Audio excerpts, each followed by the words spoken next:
Vote തേടി വീട്ടിലെത്തുന്ന സ്ഥാനാർത്ഥികളിൽ നിന്നും സത്യപ്രസ്താവന എഴുതി വാങ്ങാൻ മലയോര കർഷകർ. കേരള ഇൻഡിപെൻഡന്റ് ഫാമേഴ്സ് അസോസിയേഷന്റെ നേതൃത്വത്തിലാണ് വ്യത്യസ്തവും എന്നാൽ പ്രസക്തവുമായ ക്യാമ്പയിൻ സംഘടിപ്പിക്കുന്നത്.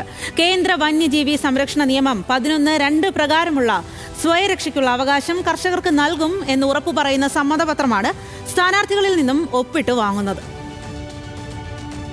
കാട്ടുമൃഗങ്ങളുടെ ഒപ്പമില്ലെങ്കിൽ ഇനി വോട്ടില്ല. ഏത് പാർട്ടിയായാലും കർഷകനൊപ്പമെങ്കിൽ മാത്രം വോട്ട്. ഈ മുദ്രാവാക്യങ്ങൾ ഉയർത്തിക്കൊണ്ടാണ് കേരള ഇൻഡിപെൻഡൻസ് ഫാമേഴ്സ് അസോസിയേഷൻ തെരഞ്ഞെടുപ്പിനെ നേരിടുന്നത്.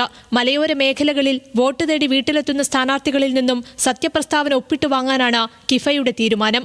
കേന്ദ്ര വന്യജീവി സംരക്ഷണ നിയമം 11(2) പ്രകാരമുള്ള സ്വയം പ്രതിരോധത്തിനുള്ള അവകാശം കർഷകർക്ക് നൽകുമെന്ന ഉറപ്പാണ് കർഷകർ സ്ഥാനാർത്ഥികളിൽ നിന്നും സത്യപ്രസ്താവനയായി ഒപ്പിട്ട് വാങ്ങുക. അപ്പോൾ നമ്മൾ ഉദ്ദേശിക്കുന്ന ഒരു കാര്യം, നമ്മൾ ഈ ഒരു ആവശ്യം പ്രിന്റ് എടുത്ത് കിഫയുടെ കെയർ ഓഫിൽ പ്രിന്റ് എടുത്ത് മലയോര മേഖലയിൽ ഈ വന്യമൃഗ ശല്യമുള്ള എല്ലാ വീടുകളിലും ഒരു ഫോം നമ്മൾ പ്രിന്റ് ചെയ്തെത്തിക്കുകയാണ്. അത് സത്യപ്രസ്താവന എന്ന് പറഞ്ഞിട്ട് ഞാനും എൻ്റെ മുന്നണിയും ജയിച്ചാൽ, ഞാനും എൻ്റെ പാർട്ടിയും ജയിച്ചാൽ ഈ ഒരു കാര്യം, അതായത് 11(2) പ്രകാരം സർക്കാർ ജനങ്ങൾക്കെതിരെ കേസെടുക്കില്ല എന്നുള്ള തീരുമാനം സർക്കാരിനെ കൊണ്ട് എടുപ്പിക്കാൻ പരമാവധി ശ്രമിക്കുമെന്നുള്ള ഒരു സത്യപ്രസ്താവന ഒപ്പിട്ട് വാങ്ങിയാണ്. ഞങ്ങൾ പറയുന്ന ഒരു കാര്യം ഒപ്പിട്ട് തന്നെ തരണം. കിഫ തെരഞ്ഞെടുപ്പിൽ മത്സര രംഗത്തില്ല.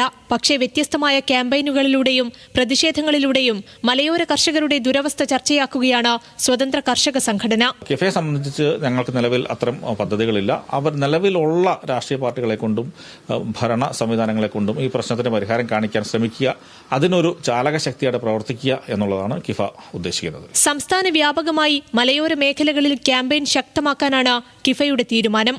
ന്യൂസ് മലയാളം, കോഴിക്കോട്.